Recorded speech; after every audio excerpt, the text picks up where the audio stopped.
John Kuhn, Associated Press. This question's for Ryan.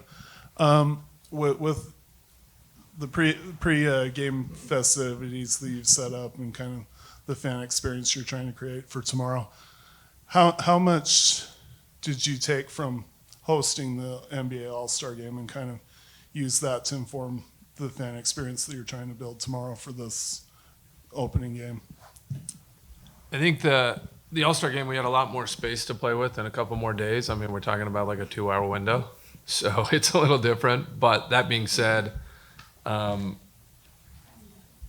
we just got done with a run of show for everything tomorrow from like beginning to end, and I think the team's been working around the clock, lining up concerts and everything else, and it's actually pretty simple. We're just trying to have a fun event that everyone in the community is going to remember. It's not more complicated than that. This is a moment. It speaks for itself. Everyone knows it's coming. We get to do it once. And so I think that it's just a pretty cool opportunity that, we get a chance to host. I think from our team standpoint, they're probably going to be the ones who enjoy it the least. And so I hope all of them get a moment to kind of take it in and realize like what they've been able to create in a 5.5-month period, which is pretty crazy. Dennis Romboy from Deseret News. You said in April it's going to be a gnarly summer over the next few months. Can you kind of take us a little bit through what went on this summer to get to this point, and what were some of the biggest challenges or hurdles you faced as you try to get the team organized? I think Ash and I probably have different versions of this, but if we just go back to April 18th, where we literally walked into a hotel room in Scottsdale not knowing that we were going to go on the 17th, right? And told every player and person as part of the staff bigger than this, hey, we're Ryan and Ashley, and you've all been traded to Utah.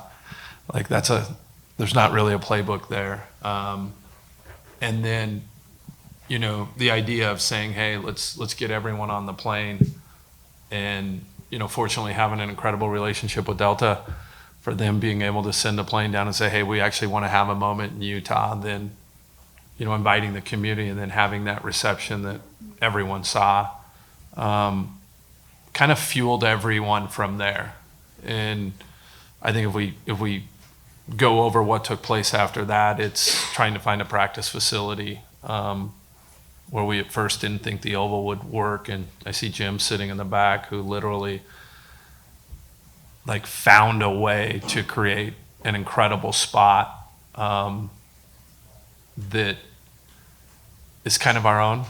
And then watching our players do like speed skating drills around the long track or whatever it is for Olympic speed skating was kind of a moment where we were like, okay, this is pretty cool.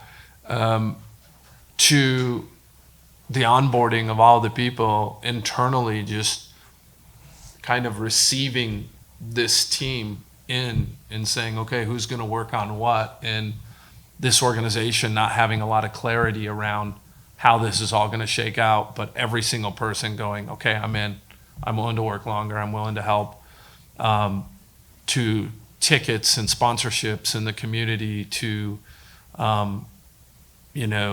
our jerseys and sweaters for the first game, knowing we weren't going to be able to have the name or any of that done because all that was already ordered long ago, to the launch. It's just been all hands on deck, and I think it's been pretty miraculous, like it's kind of meant to be because of the way it's lined up. I don't know what you think. I would just add that it's been busy and exciting, but it has been fun. And I think the group of people that we had already in place at SEG because of the Jazz, and then the 800 plus additional employees that we've been able to add, are all in fun, really committed, energetic type people. And the culture is so great at SEG. We love the people we're surrounded by. So that means things that could feel like chaos in another setting have felt fun and exciting. And I wouldn't, the stress hasn't felt heavy. It's just been exciting. And to see this whole team come together and do unnatural things and do hard things and then celebrate each other and empower each other. It's been really cool from my seat. Nick Olchek, Utah Hockey Club broadcast. This one's for Ashley. You and Ryan have talked a lot about the dinner table conversations that you have had. Curious as to what it was like talking about the origin and bringing the National Hockey League here to Utah. And second, what is the legacy you hope that this team leaves behind for the entire state and the people that live here? Yeah, well, I mean, it is the kitchen table. Remember, it's no more. We're done with the kitchen table. No, I think our kitchen table is just a very small picture of kind of what I was just describing at SEG, where it's kind of people pushing each other to do hard, unnatural, but forward-thinking things. And that's how Ryan and I work, and that is how this whole organization works, which is why it's been such an exciting adventure since April until now. But when I think of a legacy, I mean, we just want to be a part of the incredible community of Utah, and we wanted to continue to grow and thrive. And what better way than bringing the NHL and bringing another sport team, another set of athletes for us to get excited about and meet and learn about and aspire to be, and just another thing to bring us all together. So I just hope it continues the path of unity and community and kindness and love and all those things that Utah already does a really good job at. I think my hope is that it just is another platform for that. Welcome to Utah, Nick. Hi, Ryan and Ashley. Leah Hextall from ESPN. We're really excited to have the game on, capping off our triple header tomorrow night, so thank you for having us. I read in an article that you prefer, instead of being called owners, to be called stewards. Why? Well, it's weird to say you're the owner of something, first of all, in any capacity. If you're in tech, you call them a founder, not an owner. So it's kind of a weird thing. It definitely feels like this is something that belongs to the state and to the community. So we are just shepherds in that way. Yeah. Yeah, it really truly is. If you think that, especially the way we come at it, I mean, this is a little bit of a second career for us. And, I think in the first career, you're trying as hard as you can to be mission driven as much as possible. This is truly mission driven. We just hope everyone can enjoy it. And for whatever reason, we and our ownership group, we're at the right spot at the right time. Because I know for a fact there's multiple other cities that would love to have NHL right now. And when that happens is kind of a big question mark for them. And we were in a spot to be able to do it. But even if you look at that, Utah was in a spot to be able to do it.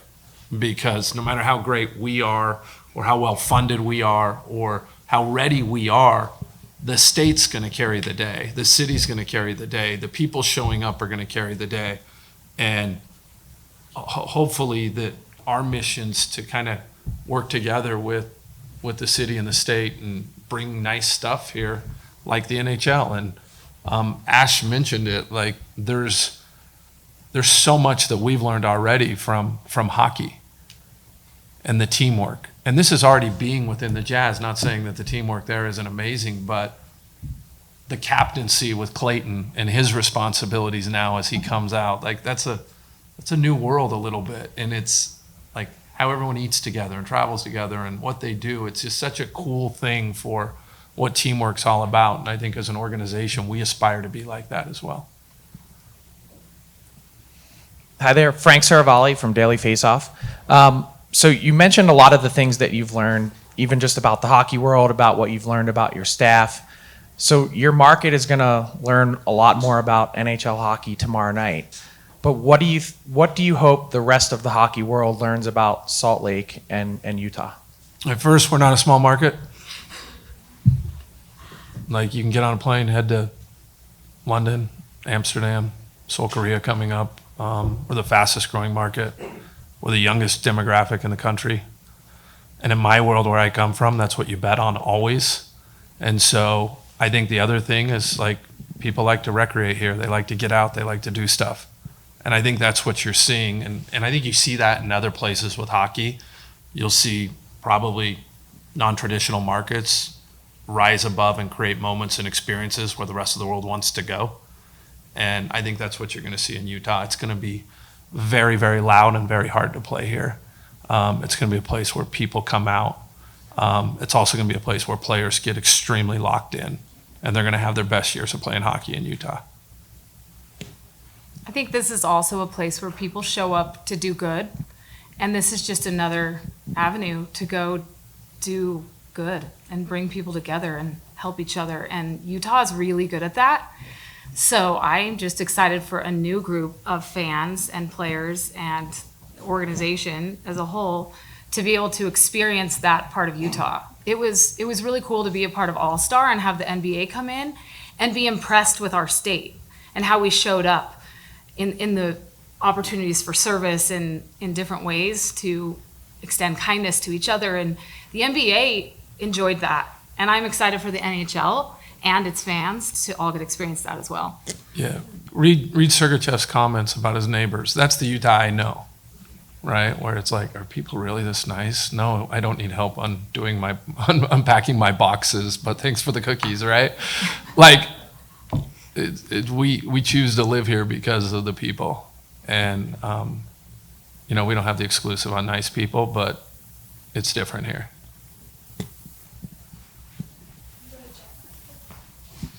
Belle Fraser, Salt Lake Tribune. For either of you, just what have you thought of the initial fan and community reaction from the team being here that makes you believe it's going to be a real NHL market for the future?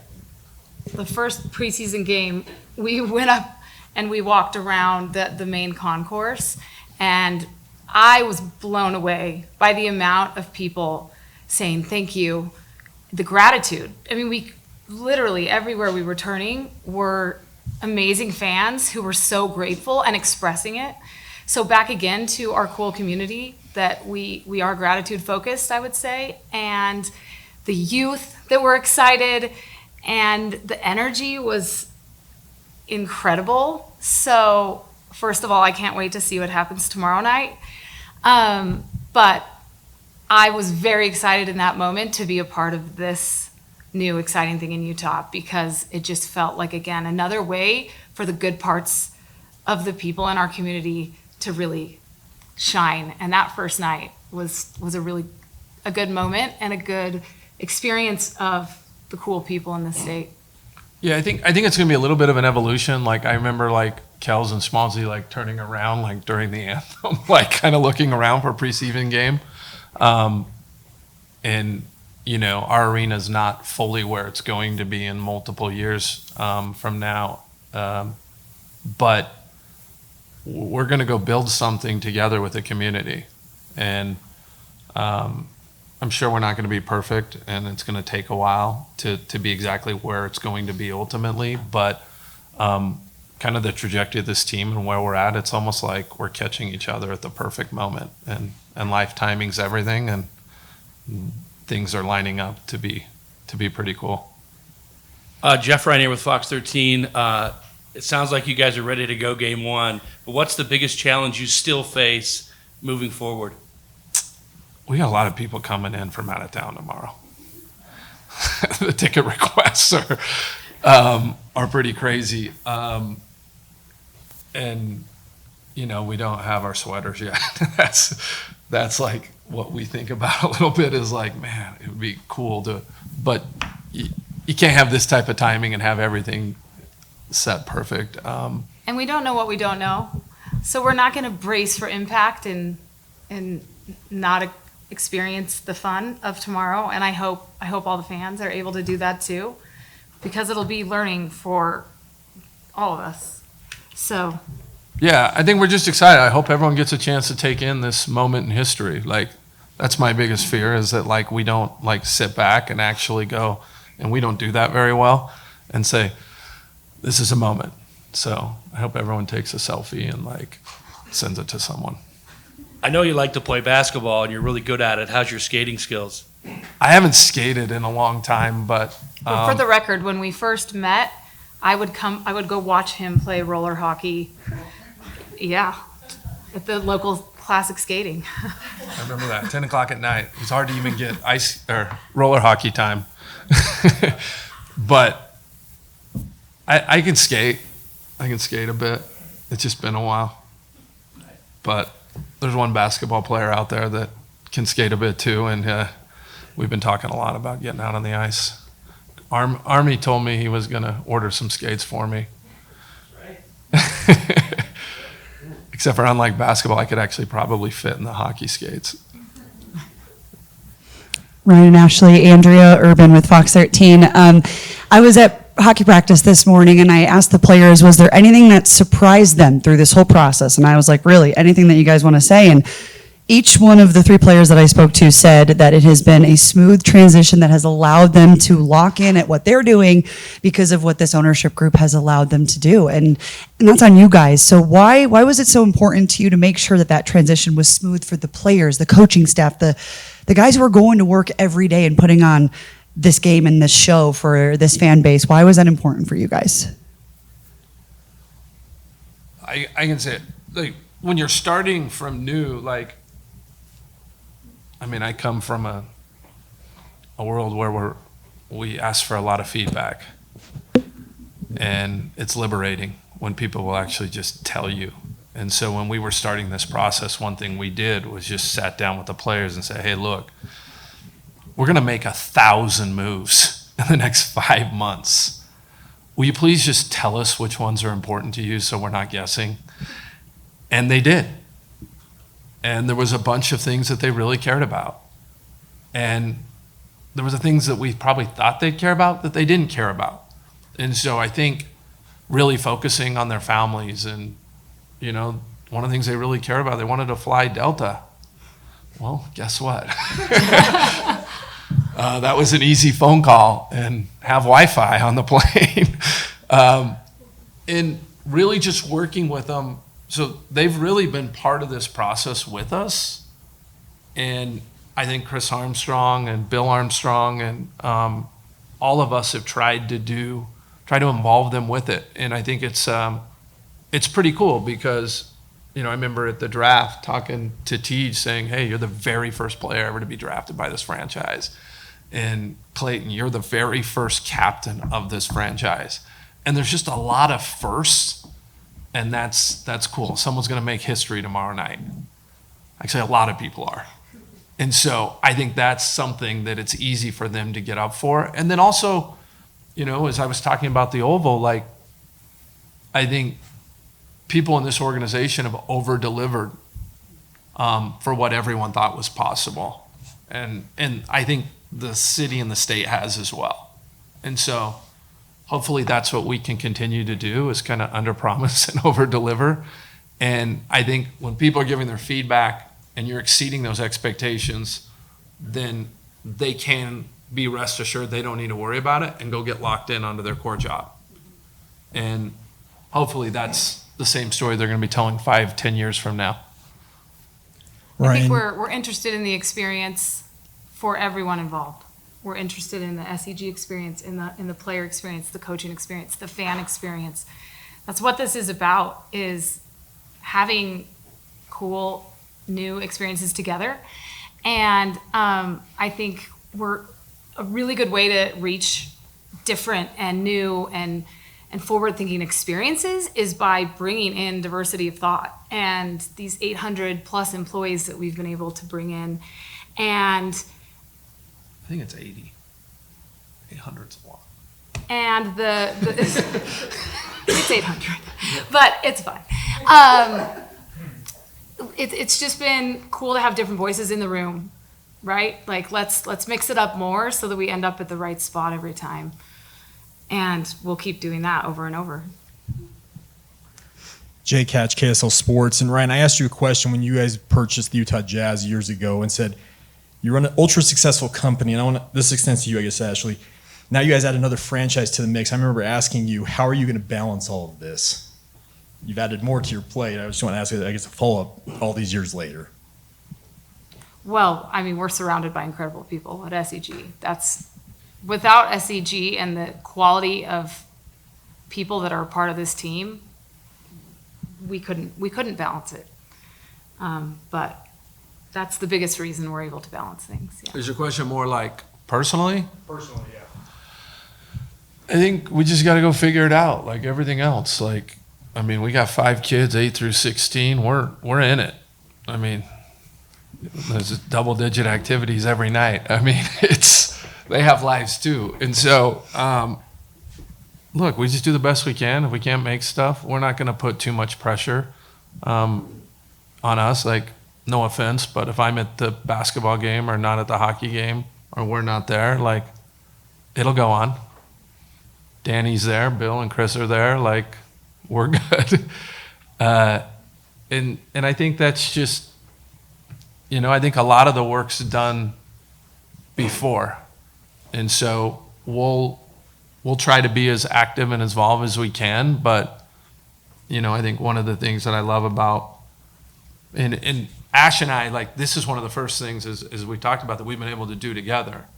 In her studio, I'm not very involved in dance, and she wasn't tremendously involved in Qualtrics, like, on a day-to-day basis. And so it's weird to, like, hey, let's go do something together. And I think it's really cool, but it's also our job to be like, hey, Ryan, you're, like, way too in the weeds on this. You got to come back to this side, and vice versa. And so we try to keep each other honest to say, hey, like, this is a lot. We're also okay with failing and pivoting and trying again. And now we have, instead of everything being a basketball anecdote, every failure, now we get to have hockey anecdotes. But one of the points of contention, I think, for fans is they're seeing that increase, but they're struggling with the price of tickets. And I've had Chris Barney say to me, we recognize that, right? So it's not a secret that you guys recognize that, but is there anything you're doing as an organization to help alleviate that for fans? Yeah, I mean, in sports, it's been a trend. I mean, you see 2 things: salaries and ticket pricings going up like that. Although I think you can buy a ticket tonight for basketball for $3 on StubHub or SeatGeek. But I think you might have seen us just come out with our Augusta National version of concession pricing. We're trying everything we can on that front. With hockey, we're doing the best we can with the partial view seats. It's going to be a completely different program once we have 17,000 seats in here, because we're actually going to have more seats, I think, with a remodel in both hockey and basketball. Not to mention, if you look at the participation agreement, there's a lot of work that we put in there around community assets. So I know, like, Nomi Health for hockey, for example, is doing a bunch of tickets for the community. We're going to continue increasing those programs. Not only, we don't talk about it much, but you look at junior jazz and everything else. Even the SCG Plus stuff. I mean, a lot of teams have put Jazz Plus and those types of packages, but I think we're the only ones that really leaned into offering tickets as part of it. And part of that's because we want people to come in. Our goal, just so you know, is that the top of the funnel is super wide. So especially with hockey right now, is we want as many people as we can to get in. But we're kind of prohibited as much as, with the views and the way that the stadium is. Although when you're in there, it looks packed. Just the way the future of it will open it up a lot more. So it's a constant goal. We want everyone to be able to experience, like I said, we want that funnel as wide as possible. And we want to do it for a long time. I mean, I think the one thing that we think about and that has really caused us a lot of pause is, we're committing to downtown for 30 years. That's a long time. And for 2 franchises. And we're really trying to work with everyone to say, okay, how's this going to look? How's it all going to feel? How do we work together? And, nothing's easy and nothing's not without controversy. But I hope we can look back with that commitment and say, we made this place something special and even more special, where businesses can thrive and the community wants to be, where we're employing and offering internships to the local community and local kids who grow up there, and that can be like me, who have always been involved in it. And hopefully one day, when the time comes, one of them are taking over for us, like it happened to us, and that's the dream. Hi, Ryan. Hi, Ashley, and congratulations. My name is Dino Costa. The Utah Hockey Club is brand new, and so is our sports radio station, SLC Sports Radio. Let's go. Yeah, man. As a hockey fan for 45 years, I think this is going to be phenomenal. And I think that it goes without saying that what you and your group have accomplished over such a short period of time is really unprecedented in just about every way. And millions of Utahns are very pumped up and excited about what's going on. You've also been the recipient of a lot of positive publicity, including a most recent expose a few days ago in the Deseret News. However, if someone were to read the responses there, many people left comments in the comment section that were very negative and critical of whether it's the sales tax issue or public aid, stuff like that. And I know that your group is throwing millions and millions of dollars into this project. But for those who are opposing or are critical of what you have for this long-term 30-year vision in increasing downtown's visibility, the arena, the hockey club, the Jazz, all that, what do you say specifically to those people? Well, so first of all, we expect that. I think everything I've ever done in my career has had opposing comments and opposing view. We're empathetic. I think we have done more meetings with stakeholders in this city probably than I would argue to say that almost anything that's been done in a long time, of the amount of people who we have met with from every contingency. But it's part of leadership. So you've got to lead out, and getting an NHL team wasn't easy. And there's probably 100 times more people who are mad at me in Arizona right now. But hopefully time bears all this out, where people can see this team flourish, and everyone from Arizona, everyone from Utah can say, hey, wow, look what's happened. I'm hopeful because I look at our meetings last week with the IOC and President Bach of how the Olympics is going to play into all this, and how we've got to start now to prep, and the timing couldn't be more perfect for everything that's going on. But that's part of the job. I mean, I don't know how else to say it. You got to have thick skin in this business. I also think we landed the best solution with dissonance. We are interested in other opinions always, and we like to be challenged and end up in the best spot. And I think we have an incredible group of subscribers to streaming, and we have sold out season tickets, and we have a lot of good data points. We're still interested in growing and improving. So we listen to the educated voices that maybe don't agree, and that they're helpful and help us land in a good spot. Nick Kotsnicka from NHL.com. I had a couple nuts and bolts questions. Nick, First of last all, time I saw you was in the arena. You would have thought that was staged.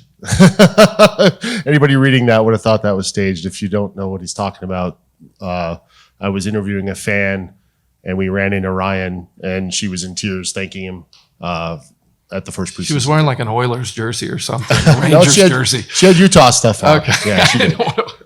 But I wanted to ask, the 800 plus, I wanted to confirm, since April 18th, SEG has hired 800 plus employees. What's the number? Because of the Utah Hockey Club?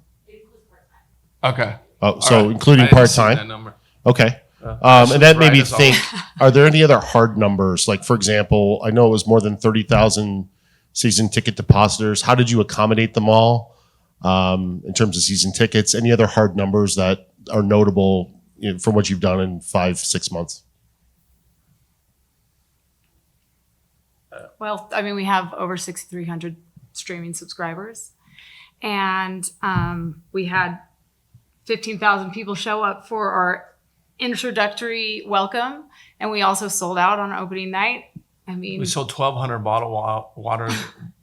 water bottles with 17,000 people. I think we had $100,000 for the last preseason game. We almost sold the same amount with the new pricing. Do you know the number of season ticket holders or how many partial packages you had to do? Because you have like 11,000. 3,400? Yeah, Oh, 3,400. that was in the first No, week. Yeah. I don't have the update. This thing's moving like every minute right now. I mean, I think we were pretty sold out of everything. I don't know, Army, do you have anything or? It's more than 8,000 season tickets. 8,500 full season equivalents. We did over 160,000 in merch on the preseason game for Utah Club. Which is almost more than the Jazz's best. Second all time. Yeah. So- 80,000. Yeah, we'll get you a bunch of those if you guys want to know, just so we're accurate. But I think given the way the arena's set up, we're pretty happy. Actually kind of blown away with the response, to be honest. Our first preseason game from a merchandise standpoint almost eclipsed our all-time Jazz merchandise for in-game sales. In terms of like dollars spent. Yes. Great. We're tracking to be top 20 of ticket revenue and sponsorship revenue in the NHL for preseason. With the limited view. It's not a small market. Gotcha. Thank you. Andy Larson, Salt Lake Tribune. I wanted to ask you about kind of. Were you on double duty today? I know, right? Isn't it fun? I've been here twice today, and Jazz more. Anyway, two projects I want to ask you about. Kind of now that you've got the vote on the stadium district passed, kind of what are your priorities for those two blocks, especially east of the Delta Center? What do you guys want to focus on as you make that a reality? And then also the Southtown Mall and what that looks like. How will that evolve beyond just the training center in the next few years? Yeah, those are great questions, Andy. The priority number one, I was literally over at the Delta. I was over at Delta Center today, going through a VR tour of the sight lines. And Jim, I mean, we have to order steel for when this starts. I'm going to give you an idea. Essentially, the second the seasons are over, there's going to be a crane that sits on what would be the ice or the floor, and it's not going to move until the seasons start again. And also reorienting a little bit of the arena so it faces east so that it can have a little bit more of a moment. Watch tomorrow when the concert's there, as that road is shut down and it's more of a plaza setup. And then when it comes to the other parts, it's actually a really cool exercise because we're actually just trying to drive vibrancy and flow there, from the hotels that need to go in there and to the activities where people come. And we want to create and help create a spot where companies want to come work there, and it's not about just putting up a bunch of residential. It's not what we're after. We're after creating more of a flow with everything in downtown, and also opening up so you can essentially, have some sort of a view or a walkway with the convention center all the way from, kind of gate or not, the Nordstroms all the way down, right? And so it really connects east and west, and that's been one of the challenges.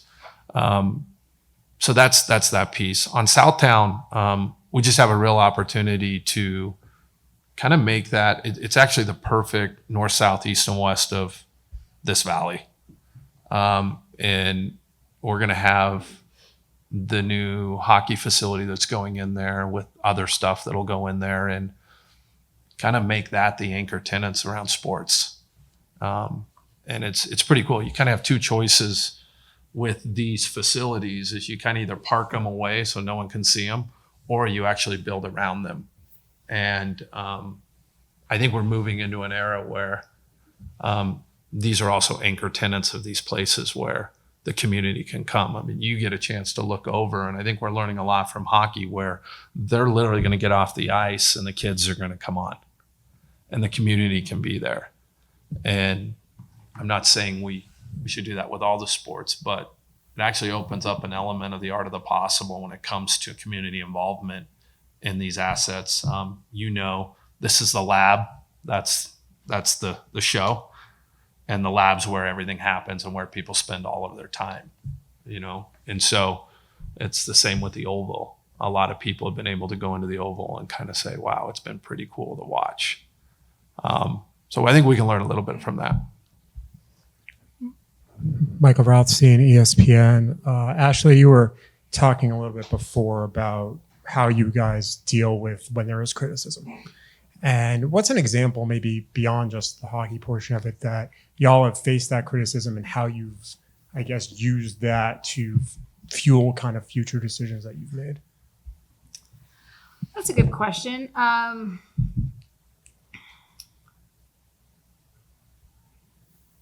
Do you have one? I know. I'm trying to think. I feel like I have many. I mean, I think it's just an awareness of other perspectives. So I think it's just times when, especially in hockey, we're learning a lot as we go. And so as we think one way is maybe the way to do something, and then we're interested in other perspectives so that perhaps we pivot and shift and make it enjoyable for more people. So I don't have anything specific to give you right now, but I do know that's how we work in every facet of our lives. That's how we work in our marriage. That's how we work with our children. That's how we work in all of our organizations, where we like to surround ourselves with people who will be honest and people who have a different perspective. So I think diversity really is helpful, and we embrace it. Yeah, I've said this before. We're not going to be perfect. And we don't want to be a part of an organization that we're afraid to take bets because we're afraid of failure. You know, I mean, there was a lot of big game hunting stuff for Danny. I want Danny to go big game hunt. If he's not, something's wrong. You know, we want everyone in our organization willing to make bets and willing to be able to fail. And that includes us. And we know that when you do, you're going to get blown up. And that's okay. Because I think in order to ultimately have the outcome that we want, where we want to bring championships to Utah, you're going to have to make big bets that always aren't clear. And today we're sitting here because we made one of those big bets that wasn't clear, and it's worked out. And that was getting the NHL here in 5 months. And so I'm sure a lot of stuff's not going to be perfect, and I'm sure there's going to be a lot of criticism the first night, the second night, on and on. But as an organization, I don't think that scares anyone. I think they're ready to get and evolve. In my career, nothing's ever been perfect on day one when we've launched. I mean, I look back at our first websites, our first lines of code, our first hires. I look back at everything we've done. It's always been an evolution. And I think that's our model, that we're going to continue to evolve. And, you know, Rome wasn't built in a day.